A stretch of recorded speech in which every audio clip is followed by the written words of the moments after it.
ఈరోజు మనం ఎంతో ఫాస్ట్గా రెడీ అయిపోయే స్నాక్ బ్రెడ్ మసాలా లేదా బ్రెడ్ ఉప్మా ఎలా తయారు చేసుకోవాలో చూద్దాం.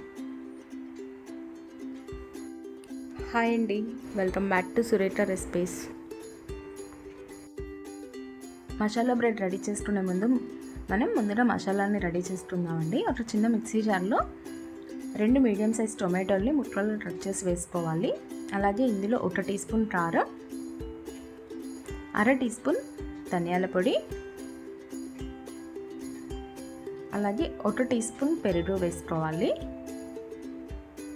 వీటన్నింటినీ మెత్తని పేస్ట్లా చేసుకొని పక్కన ఉంచుకోవాలి. స్టవ్ మీద ఒక ప్యాన్ పెట్టుకొని అందులో 1 టేబుల్ స్పూన్ ఆయిల్ని కానీ బటర్ని కానీ వేసుకోవాలండి. ఇందులో మనం బ్రెడ్ స్లైసెస్ని ఫ్రై చేసుకోవాలి. నేను ఇక్కడ మిల్క్ బ్రెడ్ తీసుకున్నాను. మీరు శాండ్విచ్ బ్రెడ్ కానీ లేదా బ్రౌన్ బ్రెడ్ అయినా పర్వాలేదండి. ఇలా మనం బ్రెడ్ స్లైసెస్ని ఫ్రై చేసుకొని పక్కన ఉంచుకోవాలి. ఇప్పుడు ఇదే ప్యాన్లో 2 టేబుల్ స్పూన్ల ఆయిల్ వేసుకొని కొద్దిగా జీలకర్ర వేసుకోవాలి.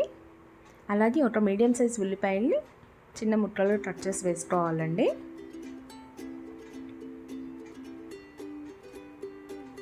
మనం ముందుగా ఫ్రై చేసుకున్న బ్రెడ్ స్లైసెస్ని చిన్న చిన్న ముక్కలు కట్ చేసి పక్కన ఉంచుకోవాలి. అలాగే ఉల్లిపాయలు ఫ్రై అయిన తర్వాత ఇందులో మనం 1 టీ స్పూన్ అల్లం వెల్లుల్లి పేస్ట్ వేసుకొని ఫ్రై చేసుకోవాలి. 1 నిమిషం తర్వాత మనం ముందుగా రెడీ చేసి పెట్టుకున్న టొమాటో పేస్ట్ని కూడా వేసుకోవాలి.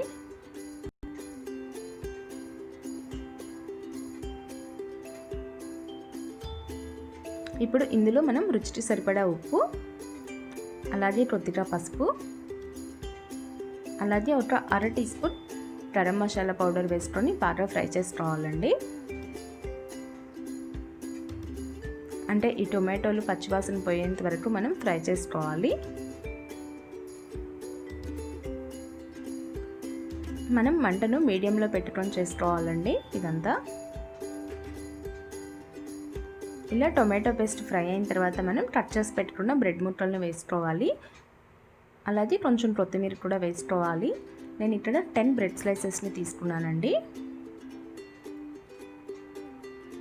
ఇలా ఈ బ్రెడ్ పీసెస్ వేసుకున్న తర్వాత ఒకసారి కలుపుకొని 1 నిమిషం పాటు ఉంచి స్టవ్ ఆఫ్ చేసుకుంటే సరిపోతుందండి. ఇది మార్నింగ్ టిఫిన్ లాగా అలాగే ఈవినింగ్ స్నాక్స్ లాగా కూడా చాలా బాగుంటుంది. ఎంతో టేస్టీ అయిన మసాలా బ్రెడ్ రెడీ అయిపోయిందండి. మీకంటే ఈ రెసిపీ నచ్చినట్లయితే మీరు కూడా ట్రై చేసి ఎలా ఉందో కామెంట్ చేయండి. అలాగే వీడియోని షేర్ చేయండి, ఛానల్ని సబ్స్క్రైబ్ చేయండి. Thank you for watching.